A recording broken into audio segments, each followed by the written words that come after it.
Hey, it's Jack Gately from Jack Gately Real Estate and the Online Real Estate Academy. In this edition of Ask Jack, we're going to take a number of questions from Pergati. So there's a lot of questions here, and apparently I'm a little bit overdue in answering them. Forgive me. So I know it's Saturday, a little bit informal here, but let's get these questions answered. You've got questions? I've got answers. Let's get into it. So the first questions are about which cameras do I use? And I would probably refer you to Casey Neistat's advice about which camera to use. Always use the best camera that's available to you at the moment, is probably Casey's advice. But right off the bat, do I use a GoPro for real estate photography? No, not anymore. I used to, back a long time, several years ago, to take apartment photos with a GoPro because it has a very wide lens. And if you're in a really tight apartment and you kind of like put it up in the air and point it down, you can get like a room picture. But no, I don't use that anymore.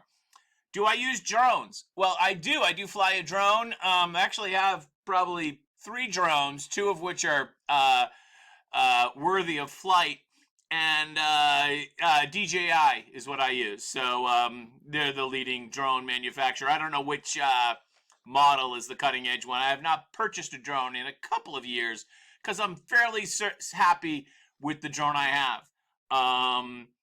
Is it okay to take pictures with your phone if you are good at photography? You mean for like a real estate listing?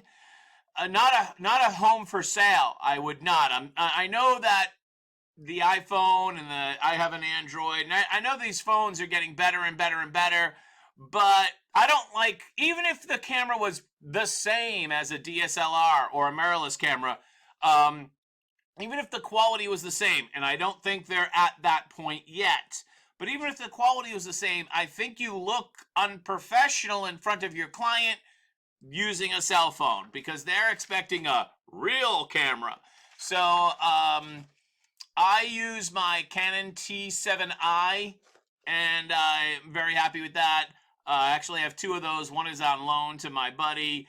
But you can use any camera you have, but cell phone, I'd try to steer away from that if you could. Is it possible to take the exam without going to the center? So, yes, you can take the exam online. I think it's been almost 2 years now, if I'm not mistaken. But keep in mind that once you pass the exam, you still have to go to the exam center and pay for and pick up your license. I think you have 30 days in order to do that. Do they monitor you via your camera on your desktop? Oh, yeah. Oh, yeah, they do. Absolutely. You want to check out the candidate bulletin for all the details to make sure that your camera and your computer and your internet connection are sufficient to qualify for the online testing option. Not everyone has the equipment and the internet speed to qualify. The next question here is, who are some of the best brokers to work for in Boston area? So, you may have heard me say this in some other videos, that my strong opinion is that there are a lot of brokerages out there. And I'd like you to think about it as a business opportunity, and that you're basically hiring them. That's a really good way to think about it. Almost every agency is going to hire you. So in that dynamic, basically you're hiring them. Remember, they're going to take a chunk of your paycheck, whether that's 50% or 30% or whatever it is. They're going to take a chunk of your paycheck. So you've got to start to ask yourself, what are they doing for that hunk of paycheck, right? That's a really good question. Also, when you're looking at franchises, I don't want to pick on anyone in particular, so let's just say Century 21. A lot of big franchises, they take a national percentage off the top. So make sure you ask about that. It doesn't mean that it's a bad place to work, but you should be aware of the compensation plan, and it should be provided to you in writing before you sign up. Before you sign up. Of course, the compensation plan isn't everything. You might, as Pragati mentions here, you might want to work part-time. You might not want to do office hours. There's a lot of different factors. And I really believe that there are so many agencies out there that you can find a situation that works best for you. Remember, you're an independent contractor in almost every agency, maybe not Redfin, but pretty much every agency. Oh yeah, Redfin's an agency. A lot of you don't know that. You think it's like Zillow. It's not. It's an agency. Almost every agency, you're a 1099 independent contractor, so you want to look for the right fit for you. As I was just saying to someone the other day on the phone, there's a lot of things that you don't know as a newly licensed salesperson. It would be a really good idea for you to go out and actually talk to, 5 or 6 different agencies. Heard me say this before. To collect a bunch of information from people, to reflect upon it, and then decide which agency might be best for you. It might not be any of the 5 that you spoke to, but now that you've spoken to a lot of different people, including me, you might have a better idea of what you need. And, there you go. There's your path to success right there. The next question is about commission splits, especially with renting apartments. So some of you might be aware that in this business, I started in this business, it's been over a decade now, and I started renting apartments part-time in the Allston area. So the commission splits for apartment rentals can start as low as, say, like 50%, and I think maybe go up to 60-65%. It's going to be a lot of variation, and I'm not super up to date on the exact commission splits, but I hear 60 is fairly common. But of course, if you're renting a boatload of apartments, and you're making a lot of money for the agency, just like anything else, rule number 1, what is Jack's rule number 1? Everything's negotiable.